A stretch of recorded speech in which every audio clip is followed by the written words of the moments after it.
ಈ ಬಾರಿ ನಿತ್ಯಾನಂದನ ಕಣ್ಣಿಗೆ ಬಿದ್ದವರು ಅಮಾಯಕ ನಾಗರಾಜ ಶೆಟ್ರು.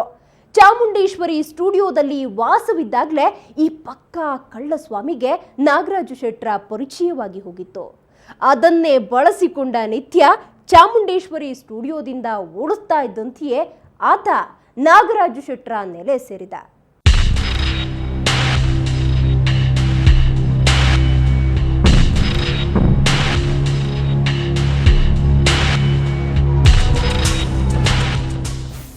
ನಾಗರಾಜ್ ಶೆಟ್ರನ್ನ ಮೊದಲ ಬಾರಿ ನಿತ್ಯ ಭೇಟಿಯಾದದ್ದು ಜಮೀನು ಬೇಕು ಅಂತ. ಇವರ ಬಳಿಯೂ ತಾನು ಎಲ್ಲಾ ಕಾಯಿಲೆ ವಾಸಿ ಮಾಡ್ತೀನಿ, ನಾನೇ ದೇವರು, ಮಹಾಮಹಿಮಾ ಅಂತೆಲ್ಲ ರೈಲು ಬಿಟ್ಟಿದ್ದ. ಈ ಥರ ಒಬ್ಬ ಸ್ವಾಮೀಜಿ ಇದ್ದಾರೆ, ಜಮೀನು ಬೇಕು ಅವ್ರಿಗೆ ಅಂತ ಕೇಳಿದ್ರು. 3-4 ಎಕರೆ ಜಮೀನು ಬೇಕಂತ, ಆಶ್ರಮ ಮಾಡ್ಕೊಳ್ಬೇಕಂತವ್ರು ಅಂತ. ನಾನು ಹೇಳಿದೆ, ಜಮೀನೆಲ್ಲ ಬೆಂಗಳೂರು ಸುತ್ತಮುತ್ತ ತುಂಬ ಕಾಸ್ಟ್ಲಿ ಅಲ್ಲ, ಎಲ್ಲಿ ಸಿಗುತ್ತೆ ಜಮೀನು ಅಂತ ಹೇಳಿದೆ. ಇಲ್ಲ, ಅವ್ರು ಬಂದು ತುಂಬ ದೊಡ್ಡದವರು, ಎಂಥ ಕಾಯಿಲೆ ಬೇಕಾದ್ರೆ ಗುಣ ಮಾಡಿಬಿಡ್ತಾರೆ, ಹಾಗೆ ಮಾಡಿದ್ದೀನಿ ಹೀಗೆ ಮಾಡಿದೆ, ಕೆಲವೇನೋ ಇದೆಲ್ಲ ಕೊಟ್ಟರು, ಬ್ರೋಷರ್ಸ್ ಅದು ಇದೆಲ್ಲನೂ ಇದೆ ಈ ನಿತ್ಯಾನಂದ.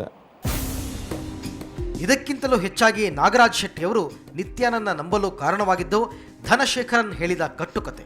ತಾನು ತಮಿಳುನಾಡಿನ ದೊಡ್ಡ ಶ್ರೀಮಂತ ಮನೆತನದವನು, ತನ್ನ ಬಳಿ 10 ಸ್ಪಿನ್ನಿಂಗ್ ಮಿಲ್ಗಳಿವೆ, 100 ಎಕರೆ ಭೂಮಿ ಇದೆ, ಆದರೆ ಲಿವರ್ ಕ್ಯಾನ್ಸರ್ನಿಂದ ಬಳಲಿ ಸಾಯುವ ಸ್ಥಿತಿ ತಲುಪಿದ್ದೆ.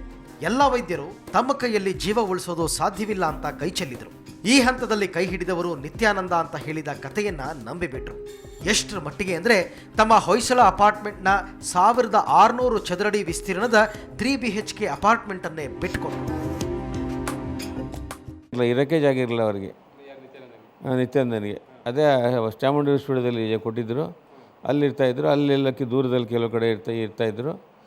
ಆಮೇಲೆ ನಾನು ನನ್ನೊಂದು ಅಪಾರ್ಟ್ಮೆಂಟ್ ಖಾಲಿ ಇತ್ತು, ಹೊಯ್ಸಳ ಅಪಾರ್ಟ್ಮೆಂಟ್ ನಾನೇ ಕಟ್ಟಿದ್ದು. ಅಲ್ಲೊಂದು ಅಪಾರ್ಟ್ಮೆಂಟ್ ಖಾಲಿ ಇತ್ತು, 405, 3 ಬೆಡ್ರೂಮ್ದು. ಅಲ್ಲಿ ಇರಿ ಅಂತ ಕೊಟ್ಟೆ ನಾನು. ಒಪ್ಪಂದ ಏನಿಲ್ಲ, ಸುಮ್ಮನೆ ಕೊಟ್ಟೆ ನಾನು. ಹೊಯ್ಸಳ ಅಪಾರ್ಟ್ಮೆಂಟಿನ 3 BHK ಫ್ಲಾಟನ್ನು ಲಕ್ಷಾಂತರ ರೂಪಾಯಿ ಖರ್ಚು ಮಾಡಿ ಕೊಟ್ಟ ಬೆನ್ನಲ್ಲೇ ನಿತ್ಯಾನಂದ ನಾಗರಾಜ ಶೆಟ್ಟರಿಗೆ ಭೂಮಿ ಬೇಕು ಅಂತ ಬೆನ್ನು ಬಿದ್ದುಬಿಟ್ಟಿದ್ದ.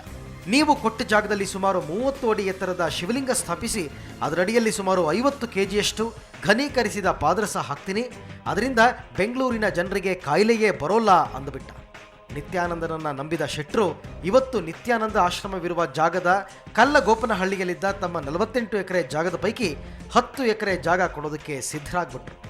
ಈ ಪೈಕಿ ಅದಾಗಲೇ ಭೂ ಪರಿವರ್ತನೆಯಾಗಿದ್ದ 1/2 ಎಕರೆ ಜಮೀನನ್ನು 11 ಡಿಸೆಂಬರ್ 2002ರಂದು ಗಿಫ್ಟ್ ಡೀಡ್ ಮಾಡಿ ಕೊಟ್ಟೇ ಬಿಟ್ರು. 1/2 ಎಕರೆ ನಾನು, ನನ್ನ ಮಗ, ಅದು ನನ್ನ ಹೆಸರಲ್ಲಿ ಇರಲಿಲ್ಲ ಜಾಗ, ಅದು ನನ್ನ ಮಗ ನನ್ನ ತಮ್ಮನ ಹೆಸರಲ್ಲಿ ರಿಜಿಸ್ಟರ್ ಆಗಿತ್ತು. ಅದು 16 ಎಕರೆ ಒಂದು ಪೀಸು, 8 ಎಕರೆ ಇಬ್ಬರ ಹೆಸರು ರಿಜಿಸ್ಟರ್ ಆಗಿತ್ತು. ನನ್ನ ತಮ್ಮ ಮುಕುಂದ ಅಂತ, ನನ್ನ ಮಗ ಮುಕುಂದ ಅಂತ, ನನ್ನ ತಮ್ಮ ರಾಮಲಿಂಗ ಗುಪ್ತ ಅಂತ. ಅವ್ರು ರಿಜಿಸ್ಟರ್ ಆಗಿತ್ತು. ಅವರು ನಾನು 3 ಜನ ಸೇರಿಕೊಂಡು ಇಲ್ಲೇ ಬೆಂಗಳೂರಿನಲ್ಲಿ ಡಿಸ್ಟ್ರಿಕ್ಟ್ ಆಫೀಸಲ್ಲಿ ಬರ್ಕೊಟ್ವಿ ಅವರಿಗೆ. ಹಾಗೆ ನಾಗರಾಜ್ ಶೆಟ್ರು ಮರುಳಾಗಿ 1/2 ಎಕರೆ ಜಾಗ ಕೊಟ್ಟಿದ್ದೇ ತಡ ನಿತ್ಯಾನಂದ ಧ್ಯಾನಪೀಠಂ ಸ್ಥಾಪನೆಗೆ ಸಿದ್ಧನಾಗಿ ಬಿಟ್ಟ. ಶೆಟ್ರು ಮರುಳಾಗಿದ್ರಲ್ಲಿ ಆಶ್ಚರ್ಯ ಏನಿಲ್ಲ ಬಿಡಿ. ಈ ನಯವಂಚಿಕ ಸ್ವಾಮಿ ಎಂಥೆಂಥವರನ್ನೆಲ್ಲ ಮೋಡಿ ಮಾಡಿದ್ದ ಅಂದರೆ ಅಂತಹ ಮಾಜಿ ಪ್ರಧಾನಿ ದೇವೇಗೌಡರೇ ಬಂದು ಈ ಯಕಶ್ಚಿತ್ ನಿತ್ಯಾನಂದನಿಗೆ ಕಾಲಿಗೆ ಬಿದ್ದಿದ್ರು.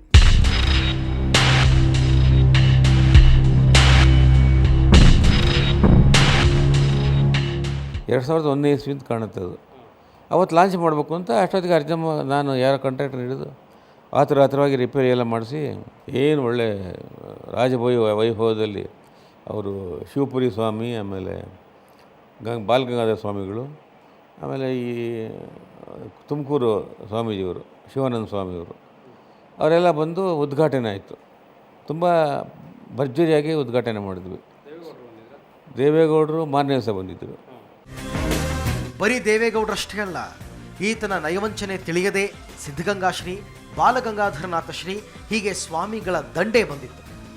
ಮಾಜಿ ಸಿಎಂ SM ಕೃಷ್ಣ, ಅವರ ಪತ್ನಿ ಪ್ರೇಮಾ ಕೃಷ್ಣ ಸೇರಿದಂತೆ ರಾಜಕಾರಣಿಗಳ ದಂಡೇ ನಿತ್ಯಾನ ಬಳಿ ಬಂದು ಹೋಗ್ತಿತ್ತು.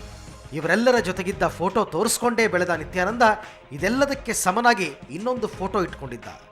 ಅದೇ ದ ಸೂಪರ್ ಸ್ಟಾರ್ ರಜನಿಕಾಂತ್ ಜೊತೆಗಿನ ಫೋಟೋ.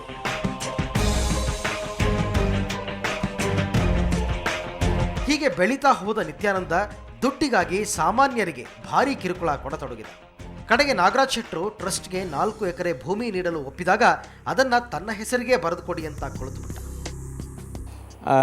ಜಾಗ ನಾನು 4 ಎಕರೆ ನನ್ನ ಹೆಸರಿಗೆ ಬರ್ಕೊಡು ಅಂತ ಹೇಳಿದರು ಈ ನಿತ್ಯಾನಂದ. ನಾನು ನಿಮ್ಮ ಹೆಸರಿಗೆ ಬರ್ಕೊಡೋದಿಲ್ಲ, ಟ್ರಸ್ಟ್ ಮಾಡಿ ಟ್ರಸ್ಟ್ ಹೆಸರಿಗೆ ಬರ್ಕೊಡ್ತೀನಿ ಅಂದೆ ನಾನು ಟ್ರಸ್ಟ್ ಡೀಟೇಲ್ ರೆಡಿ ಮಾಡಿ ಕಳಿಸ್ಕೊಟ್ಟೆ, ಬೇಕಾಗಿಲ್ಲ ನನಗೆ ಅಂತ ಹೇಳಿದರು. ಆಶ್ರಮ ಶುರು ಮಾಡಿಕೊಂಡ್ರು. ಆದರೆ ಕ್ರಮೇಣ ನಾಗರಾಜ ಶೆಟ್ಟರಿಗೂ ನಿತ್ಯಾನ ನಿಜ ಬಣ್ಣದ ಬಗ್ಗೆ ಅರಿವಾಯಿತು. ಒಬ್ಬೊಬ್ಬರ ಬಾಯಿಂದಲೂ ಈತನ ಕಪಟತನ ಬಹಿರಂಗವಾಗತೊಡಗಿತು. ಎಂಥ ಕಾಯಿಲೆ ಬೇಕಾದರೂ ವಾಸಿ ಮಾಡ್ತೀನಿ ಅನ್ನೋದೆಲ್ಲ ಢೋಂಗಿ ಅಂತ ಗೊತ್ತಾಗೋಯ್ತು. ಇಷ್ಟಾದರೂ ಕೂಡ ಮನುಷ್ಯನಿಗೆ ತಾನು ಮೋಸ ಮಾಡಿದ್ದೀನಿ, ದುಡ್ಡರ ಕೊಡಬೇಕು ಅಂತ ಭಾವನೆಯೂ ಬರಲಿಲ್ಲ ಅವರಿಗೆ. ಆಮೇಲೆ ನಾನು ಖರ್ಗೆ ಅವರು ಸ್ವಲ್ಪ ನನಗೆ ಪರಿಚಿತರಿದ್ದರು ಹಿಂದಿಂದಲೂ. ಶ್ರೀಕಂಠ ಎಚ್ ಸಿ ಶ್ರೀಕಂಠಯ್ಯ ಮಿನಿಸ್ಟರ್ ಆಗಿದ್ದಲ್ಲ ಅವರು, ಖರ್ಗೆ ಅವರು ಅಲ್ಲ, ಮಲ್ಲಿಕಾರ್ಜುನ್ ಖರ್ಗೆ ಅವರು ಎಚ್ ಸಿ ಶ್ರೀಕಂಠಯ್ಯ ಅಂತ ಈಗ ಅವರು ಮಿನಿಸ್ಟರ್ ಆಗಿದ್ದರು ಮುಂಚೆ, PWD ಮಿನಿಸ್ಟರ್ ಎಲ್ಲಾನು ತೀರ್ಕೊಂಡೋಗ್ಬಿಟ್ರಿ ಈಗ ಅವರು ಇಲ್ಲ. ಅವ್ರಿಗೂ ಕರ್ಕೊಂಬ ಒಂದು ದಿವಸ ನಾನು ಕ್ಯೂರ್ ಮಾಡಿಬಿಡ್ತೀನಿ, ಅವ್ರು ಡಯಾಬಿಟಿಕ್ ಇತ್ತು. ಇದೇ ನಿತ್ಯಾನಂದ ಕರ್ಕೊಂಬಂದು ನಾನು ಹೇಳಿದೆ, ನೋಡಿ ಶ್ರೀಕಂಠಯ್ಯನವರೇ, ಇವರು ನಿಮ್ಮ ಬಾಲಗಂಗಾಧರ ಸ್ವಾಮೀಜಿಯವರಿಗೆ ಕ್ಯೂರ್ ಮಾಡಿದಾರಂತೆ.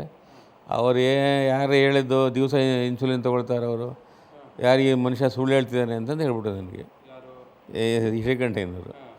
ಆವಾಗ ನನಗೆ ಗೊತ್ತಾಗ್ಬಿಡ್ತೀವಿ ಪಕ್ಕ ಫ್ರಾಡಿ ಮನುಷ್ಯ ಅಂತಂತೇಳಿ. ಈತನ ಬಣ್ಣ ಬಯಲಾಗ್ತಾ ಇದ್ದಂತೆ ಶೆಟ್ರು ತಮ್ಮ ಜಾಗ ಬಿಡಿಸ್ಕೊಳ್ಳೋದಕ್ಕೆ ಪ್ರಯತ್ನ ಪಟ್ಟರು. ಅಪಾರ್ಟ್ಮೆಂಟ್ ವಾಪಸ್ ಕೊಡು ಅಂದರು. ಆದರೆ ಆತ ಏನು ಮಾಡ್ಕೋತಿರೋ ಮಾಡ್ಕೋ ಹೋಗಿ ಎನ್ನುವಷ್ಟು ಭಂಡನಾಗಿದ್ದ. ಶೆಟ್ರು ಅನಿವಾರ್ಯವಾಗಿ ಕೋರ್ಟ್ ಮೆಟ್ಟಿಲೇರಿದ್ರು. ಆಮೇಲೆ ನನಗೆ ಅಪಾರ್ಟ್ಮೆಂಟ್ ವಾಪಸ್ ಬಿಟ್ಕೊಡಿ ಅಂತ ನೋಟಿಸ್ ಕೊಟ್ಟಿದ್ದೆ.